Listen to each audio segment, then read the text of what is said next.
নমস্কার, আমি Reena Bharadwaj, Barasat astro research institute and human development সোসাইটির পক্ষ থেকে আমার সকল বন্ধু এবং ফলোয়ার্সদের শুভেচ্ছা জানিয়ে আজকের ভিডিও শুরু করব। দেখতে দেখতে কিন্তু মার্চ মাস চলেই এলো, বৎসরের তৃতীয় মাস। এই মাসে কিন্তু বিভিন্ন গ্রহদের বিভিন্ন রকমের স্থান পরিবর্তন কিন্তু চলছে এবং হবে। তাই প্রতিটি রাশির উপরে কেমন প্রভাব পড়বে, কেমন তাদের ব্যবসা যাবে, কেমন তাদের চাকরির স্থানটা যাবে, কেমন স্বাস্থ্য যা থাকবে, কেমন পরিবারের সম্পর্ক থাকবে, সমস্ত কিছু নিয়েই আজকে পর্যালোচনা চলবে। আজকে বলবো মেষ থেকে কর্কট রাশি পর্যন্ত এই জাতক জাতিকাদের এই মার্চ মাস কেমন যাবে। চলুন, একটা অলরেডি আমার পাশে একটা ছক করা আছে। দেখুন, যাদের মেষ রাশির জাতক জাতিকাদের প্রথমে বলি অর্থভাগ্য কেমন যাবে।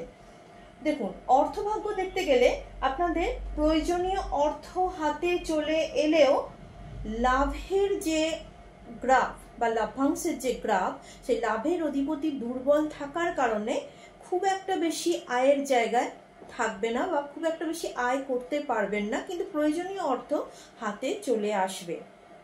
যারা ব্যবসার সাথে যুক্ত আছে তারা ব্যবসা সংক্রান্ত কারণে বাইরে যাবার সুযোগ আসবে, অবশ্যই এটা ব্যবসা সংক্রান্ত কারণে, এবং ব্যবসার পরিধিও বাড়বে। কিন্তু যারা চাকরির সাথে যুক্ত আছে সেই চাকরির জায়গায় পরিশ্রমের পরিমাণ প্রচণ্ড বাড়বে এবং মাসের প্রথম দিকে চাকরির স্থলে একটু বচসা বা মতান্তরের সম্ভাবনা কিন্তু রয়েছে, কিন্তু মাসের শেষার্ধে বা শেষ মধ্যভাগে আপনি আপনার পরিশ্রমের ফল কিন্তু পাবেন। এরপরে আসি মেষ রাশিদের পড়াশোনা। যারা মেষ রাশি জাতক জাতিকারা, যারা শিক্ষার্থী যারা আছেন, তাদের প্রাইমারি এডুকেশনের শিক্ষার্থীদের মোটামুটি যাবে, বলতে পারেন খুব ভালো যাবে না। প্রচণ্ড রকমের চঞ্চলতা, মানসিক চঞ্চলতা এবং পারিপার্শ্বিক পরিবেশের কারণে পড়াশোনার মান খুব একটা ভালো থাকবে না। শুধু প্রাইমারি শিক্ষার্থী নয়, যারা উচ্চ শিক্ষার্থী আছে তাদের ক্ষেত্রেও কিন্তু আশানুরূপ রেজাল্ট হবে না। এরপর আসি আমি স্বাস্থ্য। সাধারণত মেষ রাশির জাতক জাতিকারা পেট, নার্ভ এই নিয়ে সমস্যাতে কিন্তু ভুগবে, এবং খেয়াল করে রাখবেন যাতে খাওয়া দাওয়ার দিকটাও যেন একটু ঠিকঠাক থাকে, কারণ মাসের প্রথমার্ধে যদি সঠিকভাবে সচেতনতা অবলম্বন না করেন তাহলে পরবর্তীকালে অসুস্থতার হার পরিমাণে কিন্তু বাড়বে। তাহলে পেট এবং নার্ভের সমস্যায় সংক্রান্ত বিষয় নিয়ে আপনাদের ভোগান্তি কিন্তু রয়েছে। এরপর আসি আমি রিলেশনের ক্ষেত্রে। যারা প্রেমজ রিলেশনের সাথে যুক্ত আছেন তাদের মাসের প্রথমার্ধে একটু চিড়চিড়ে ভাব বা সম্পর্কের মধ্যে দূরত্ব বা অভিমান কিন্তু বাড়বে, কিন্তু মাসের অর্ধেক ভাগের পর থেকে এই সম্পর্কের মধ্যে আস্তে আস্তে কিন্তু একটা ভালোর দিকে আগাবে। যারা দাম্পত্য রিলেশনের সাথে যুক্ত আছেন বা যারা দম্পতি আছেন, বলবো যে এই মাসটা আপনার ভালো মন্দ মিশিয়ে কাটবে, কিন্তু অবশ্যই উভয় দম্পতি উভয়ের স্বাস্থ্যের প্রতি খেয়াল রাখবেন। এরপরে আসি আমি বৃষ রাশির জাতক জাতিকাদের অর্থভাগ্য কেমন যাবে। প্রথমেই বলি যে হাতে প্রয়োজনীয় অর্থ এসে গেলেও আপনার ব্যয়ের পরিমাণ কিন্তু বাড়বে, অর্থাৎ যেমন আয় হবে তেমনই কিন্তু আপনার ব্যয় হবে। যারা ব্যবসার সাথে যুক্ত আছে তাদের ক্ষেত্রে বলবো পরিশ্রমের পরিমাণ কিন্তু আগের তুলনায় বাড়বে, এবং নতুন কোনো লগ্নি বা নতুন কোনো ইনভেস্ট করতে হবে এমন ব্যবসার সাথে না জড়ানোই ভালো। যারা কর্মের সাথে যুক্ত আছে, অর্থাৎ কর্মের সাথে যারা যুক্ত আছে তাদের ক্ষেত্রে বলবো যে মাসের প্রথমার্ধে একটু সমঝে চলার চেষ্টা করুন আপনাদের সহকর্মীদের সাথে, কেননা কর্মক্ষেত্রে হঠাৎ করে আপনার কিন্তু বসের সাথে বা আপনার যারা ঊর্ধ্বতন কর্তৃপক্ষ আছে তাদের সাথে কিন্তু আপনার মতবিরোধ তৈরি হবে, এবং কর্মস্থলে একটা অদ্ভুত একটা অপমানজনক একটা অবস্থা তৈরি হবে। তাই মাসের প্রথমার্ধে এই বিষয়টা কিন্তু থাকবে, কিন্তু যত মাস আগাতে থাকবে বা মাসের শেষার্ধে অতটাও বেশি অসুবিধা থাকবে না। এরপর আসি বৃষ রাশির শিক্ষাক্ষেত্র। যারা পড়াশোনার সাথে যুক্ত আছে, স্পেশালি প্রাইমারি শিক্ষার্থী যারা আছেন, তাদের প্রচণ্ড পরিমাণে মানসিক চঞ্চলতা বাড়বে এবং এই মানসিক চঞ্চলতা বাড়ার কারণ হচ্ছে পারিবারিক অশান্তি বা পারিবারিক অশান্তি এবং পারিপার্শ্বিক অসুবিধা থাকার জন্য প্রচণ্ড পরিমাণে মানসিক চঞ্চলতা বাড়বে, যার জন্য প্রাইমারি শিক্ষার্থীরা আশানুরূপ রেজাল্ট করতে পারবে না। এছাড়া যারা উচ্চ মাধ্যমিক বা উচ্চ শিক্ষার পর্যায়ে রয়েছেন, তাদের ক্ষেত্রেও কিন্তু দেখা যাচ্ছে যে খুব একটা ভালো বা আশানুরূপ রেজাল্ট আশা করা কিন্তু যাচ্ছে না। এরপরে আসি আমি স্বাস্থ্য কেমন যাবে। দেখা যাচ্ছে যে আপনারা পেট এবং মুখমণ্ডলে বারবার কিন্তু আপনারা আঘাত পাবেন, পায়ে লাগারও কিন্তু সম্ভাবনা রয়েছে। এবং আপনাদেরকে বলছি, আপনারা স্পেশালি মা এবং বাবার শরীরের দিকে একটু খেয়াল রাখবেন, কারণ এরা এই মাসে হঠাৎ করে একটা অসুস্থতা হয়ে পড়ে এবং যাকে বলে প্রচণ্ড পরিমাণে ডাক্তার ঘর করতে হতে পারে, তো এই দিকে একটু খেয়াল রাখতে হবে। এরপরে আসি আমি রিলেশন কেমন থাকবে।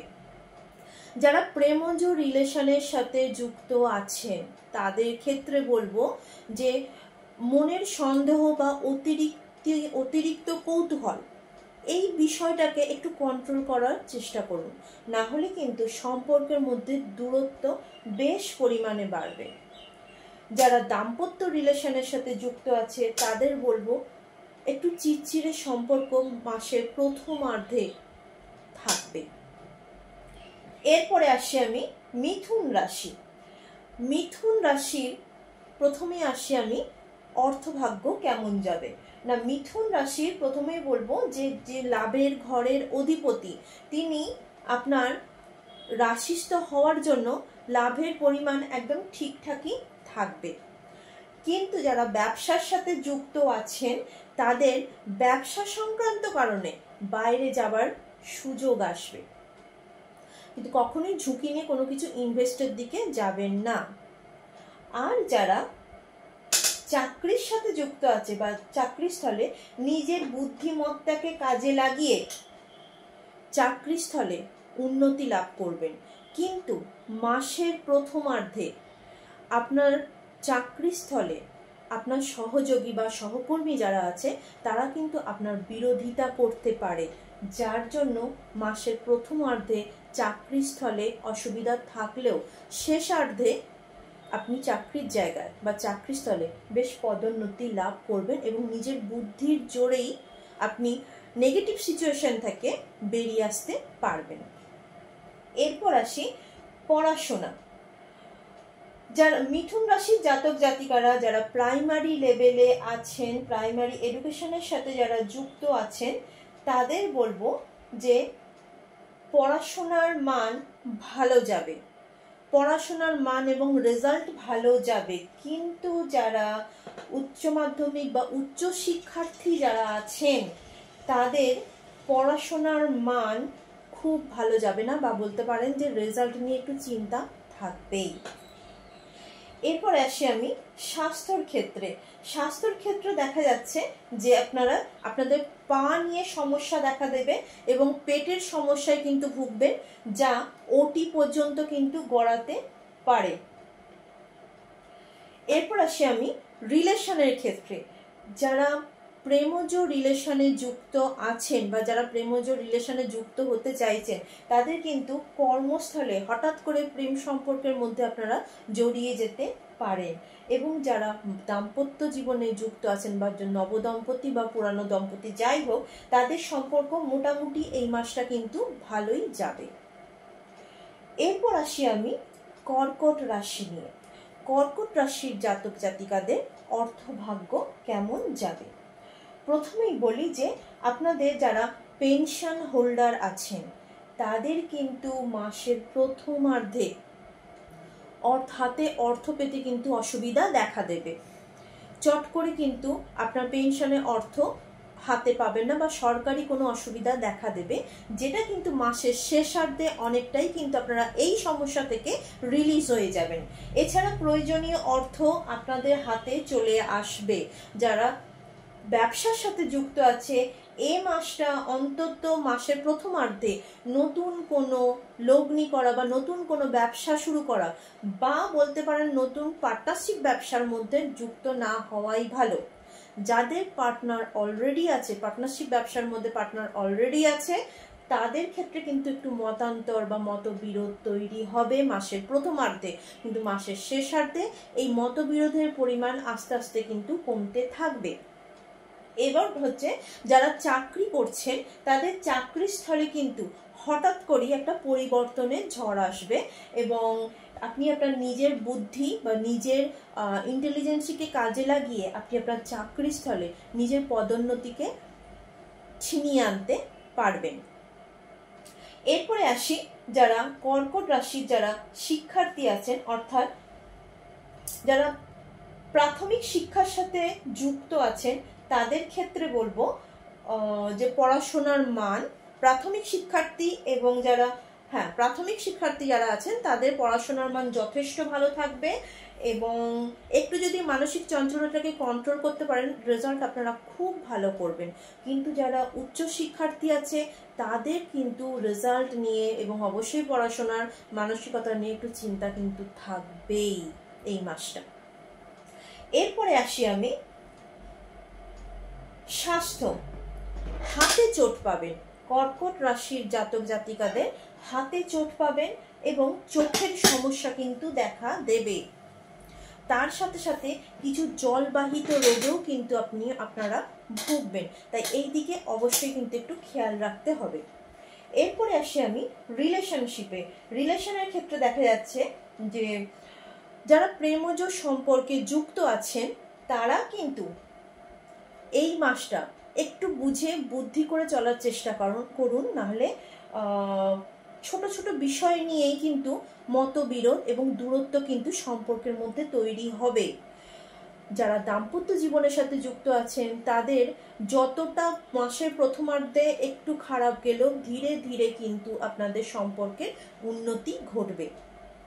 আজকে এতটুকুই রইল। যদি আমার ভিডিও ভালো লেগে থাকে তাহলে অবশ্যই শেয়ার করবেন, সাবস্ক্রাইব করবেন, ফলো করবেন এবং অবশ্যই কমেন্ট করে জানাবেন। আরেকটি কথা বলছি, যদি কেউ এই অ্যাস্ট্রোলজি সংক্রান্ত শিক্ষা শিখে নিজের পায়ে দাঁড়াতে চান তাহলে অবশ্যই আমার সাথে যোগাযোগ করতে পারেন। সম্পূর্ণ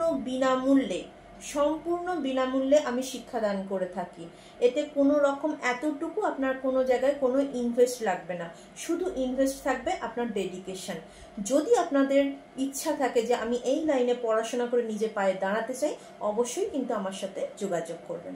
নমস্কার।